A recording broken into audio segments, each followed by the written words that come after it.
ओम शांति। मैं आत्मा अपना 13 अक्टूबर 2021 का एक्सपीरियंस आप सबसे शेयर करने जा रही हूँ। ये एक्सपीरियंस है कि कैसे वाइब्रेशंस वर्क करते हैं, कैसे वाइब्रेशंस ट्रैवल करते हैं। इसका एक्सपीरियंस बहुत सुंदर मैंने 13 अक्टूबर को किया। पिछले 1 साल से मेरी बेटी की तबीयत कुछ ख़राब चल रही थी। हर 2 महीने के बाद कुछ बार बार वही प्रॉब्लम रिपीट हो रही थी। बहुत सारे टेस्ट करवाए, सब कुछ करवाया, पर सभी टेस्ट नॉर्मल आ रहे थे। समझ में नहीं आ रहा था कि बार बार ये प्रॉब्लम उसे क्यों उठ रही है।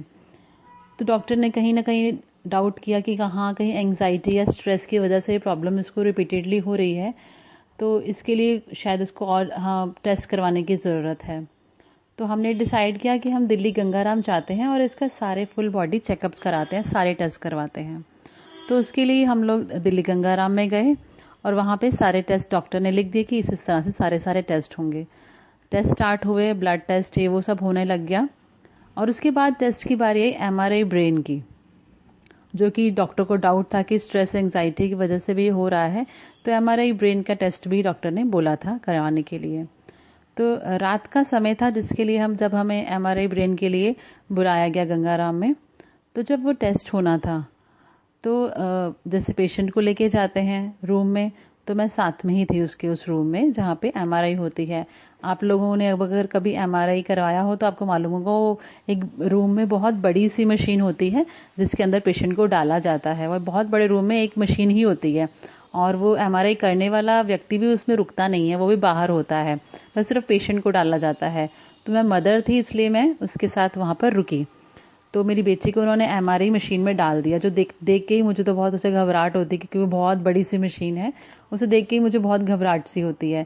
तो उसमें उसको डाला गया और मैं वहाँ उस मशीन के साथ में थोड़ी दूरी पर एक चेयर में बैठ गई और उसका एमआरआई ब्रेन स्टार्ट हुआ।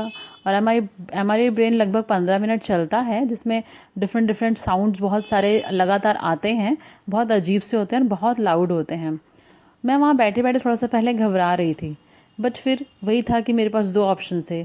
मैं बैठ के वहाँ नेगेटिव थॉट्स क्रिएट करती रहती या घबराती रहती। तो मैंने दूसरा ऑप्शन चुना कि नहीं, मुझे स्ट्रांग रहना है, क्योंकि मैं स्ट्रांग रहूँगी तो मेरी बेटी भी स्ट्रांग रहेगी।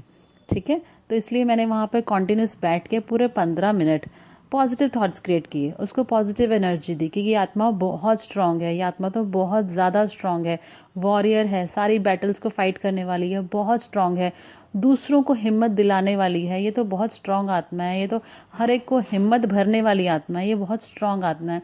इस तरह से कॉन्टिन्यूस मैंने 15 मिनट बाबा से सकाश लिया, उसको ट्रांसफर करती रही। इस तरह से 15 मिनट प्रॉपर इसी तरह से उसको वाइब्रेशंस देती रही। 15 मिनट के बाद जब एमआरआई कंप्लीट हुआ और उसको बाहर निकाला गया और फिर हम दोनों रूम से बाहर आए, तो उसमें मैंने पूछा कि बेटा डर तो नहीं लगा? कह रही नहीं नहीं, मुझे तो बिल्कुल डर नहीं लगा, मैं तो अपने आप को कह रही थी कि मैं बहुत स्ट्रांग हूँ। और जब उसने ऐसा बोला तो मैंने भी स्माइल किया। मैं कह अरे वाह, ये तो बहुत अच्छा हुआ, मुझे तो लग रहा था तो डरेगी नहीं। तो कह रही नहीं नहीं, मैं तो अपने आप को कह रही थी मैं बहुत स्ट्रांग हूँ, मैं बहुत स्ट्रांग हूँ। फिर हम बात कर रहे तो मैंने उसे शेयर किया कि मैं बाहर बैठ के 15 मिनट मैं भी तुम्हें ऐसे ही देख रही थी और इस तरह से ऐसे ही थॉट्स क्रिएट कर रही थी कि तुम बहुत स्ट्रांग हो, तुम बहुत पावरफुल हो, तुम दूसरों को हिम्मत दिलाने वाली हो। इसी तरह से मैंने कॉन्टिन्यूस 15 मिनट तुम्हें यही वाइब्रेशन सेंड किए। तो वो भी उस टाइम उतनी सॉल कॉन्शियस स्टेज में थी, क्योंकि वो उस मशीन के अंदर थी, वो बाहर का कुछ भी सोच नहीं रही थी। तो वो पूरे वाइब्रेशंस जो मैंने उसके लिए क्रिएट किए वो पूरे उसने कैच किया और उसने शेयर किया कि मम्मी मैंने भी वर्ड टू वर्ड, जो आप ये वर्ड बोल रहे हो, ये सेम टू सेम वर्ड मैं भी क्रिएट कर पा रही थी, मैं भी सेम वर्ड टू वर्ड जो थॉट्स आप कह रहे हो मैंने भी वही क्रिएट किए। तो it was a beautiful experience कि कैसे वाइब्रेशंस ट्रैवल करते हैं। मैं उस एकाग्रता से उसे कर रही थी और वो भी उतनी ही मतलब सेल्फ कॉन्शियस स्टेज पे थी। ऑल कॉन्शियस तो नहीं कहूँगी, क्योंकि वैसे ज्ञान में नहीं है, वो इस चीज़ को नहीं बिलीव करती भी, बट हाँ वो सेल्फ कॉन्शियस स्टेज पे थी, बाहर का कुछ भी नहीं सोच पा रही थी। तो उसने भी वो पूरे vibration word to word catch की और वही वो उसने भी वो आगे कर पाई। तो ये बहुत सुंदर सा एक्सपीरियंस था जिससे मैंने देखा कि कैसे वाइब्रेशंस ट्रैवल करते हैं।